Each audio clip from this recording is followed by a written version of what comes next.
ल भाइ वेलकम छ तपाईँलाई। हेलो हेलो कैसे कैसे लोग रहते हैं यार यहाँ पर। भाइ भाइको नाम शुभ नाम? सरोज तामाङ।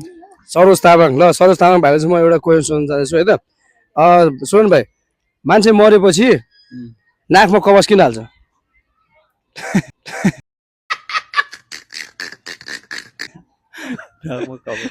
मान्छे मरेपछि नाकमा कवच किन हाल्छ? सास फेर्छ भनेर।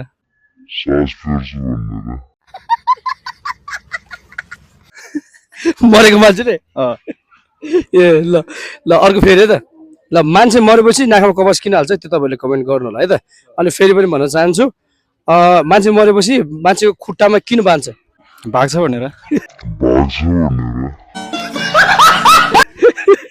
मान्छे मरेपछि भाग्छ भनेर?